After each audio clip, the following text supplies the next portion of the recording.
Let's take a look at some of the features of the Super Spooler and the Reel Winder II.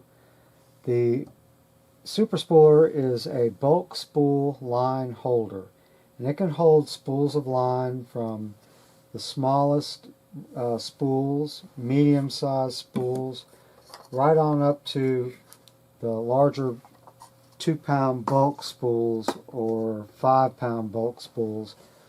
This one's 8 inches in diameter and 8 inches in width, and weighs 2 pounds. It's a 130-pound test line, and it holds this just fine.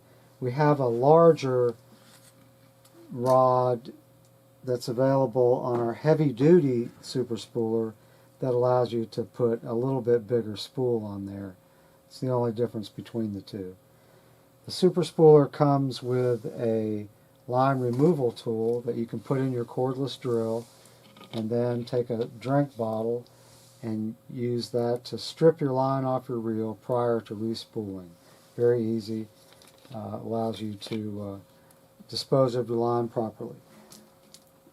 Also, you'll notice on this there's a rubber ring around it. I'll show you what that's for in just a second.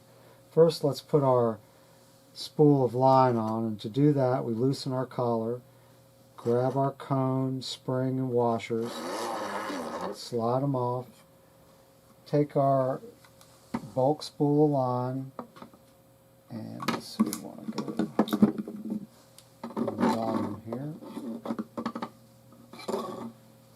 lower our counter arm, get that in place, put our cone, our washer, our spring, our second washer, and our collar clamp. Put that on. I use my thumb and I'll grab the rod and I'll just push against it, put a little tension on there, and then tighten that knob down. Make sure everything's lined up. And this little tool that I was talking about earlier, the line removal tool, you can put this in your cordless drill and use it as a driver to drive this spool if you want to strip line off your reel and save it.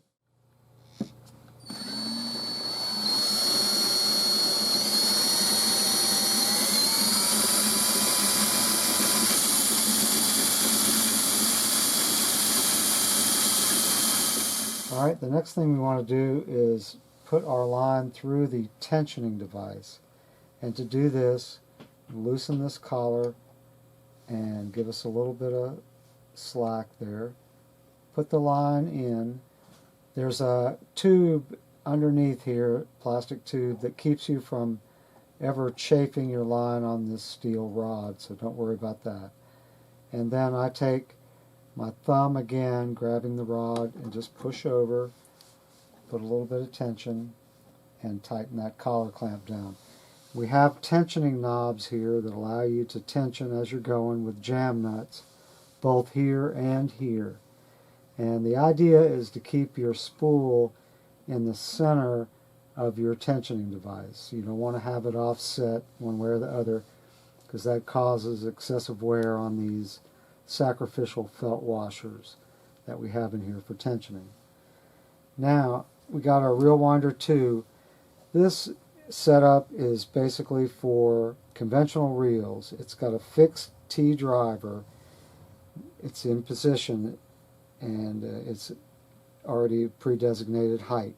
And our adjustment is all done through this rod here. We can move our reel up and down or back and forth. So let's take our reel, basic conventional reel, and the Reel Winder II can do from the smallest bait casters up to a 30 or 40 pound class reel, and handles them pretty well. And also they'll do fly reels. You can put backing on your fly reels. It works very well for that. And so what you want to do is get the center of this crankshaft aligned with the center of the T driver. So we'll start off by raising this up and kind of just eyeballing it. Slide this over and get that about there. I need to go a little forward, so I'll loosen this, slide that forward, and I'll tighten that back down. Okay, once you get it all aligned, make sure everything's tight. Tighten these down, and then check this for proper spacing. You want to make sure that the reel handle doesn't hit the upright, so get it in the right position. Just check that. Looks good, everything's parallel. And we use a cordless drill for this application.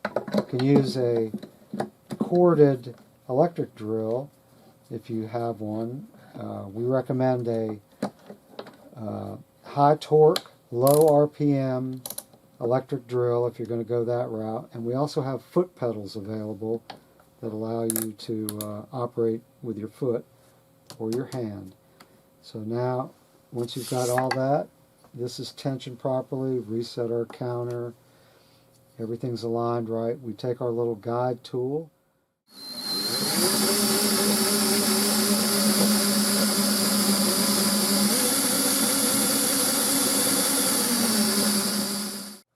So this is the Reel Winder 2 with the conventional reel setup.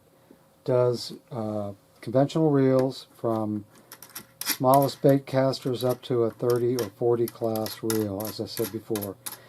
It also, I want to mention, will do fly reels.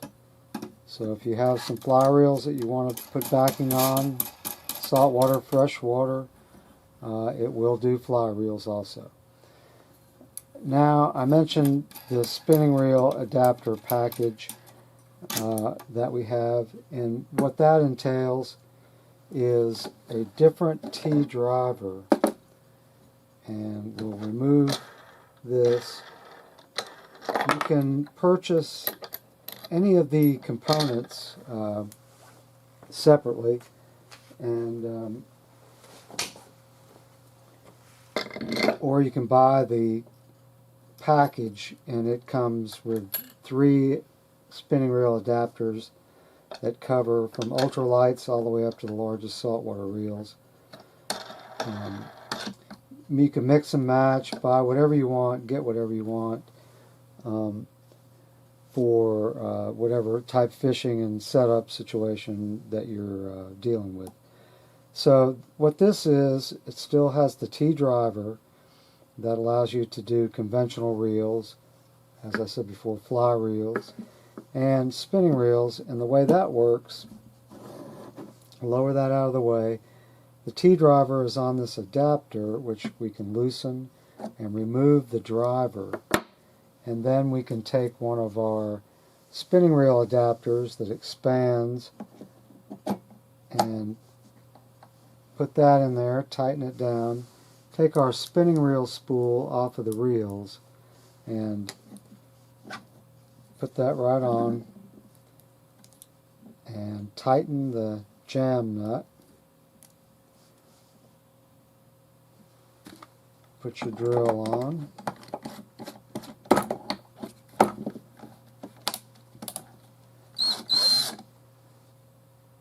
Get her centered up right.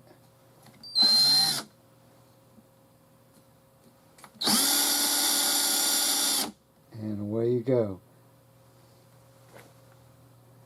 Another thing I wanted to mention, pretty cool feature, some fly reels, the spool is removable.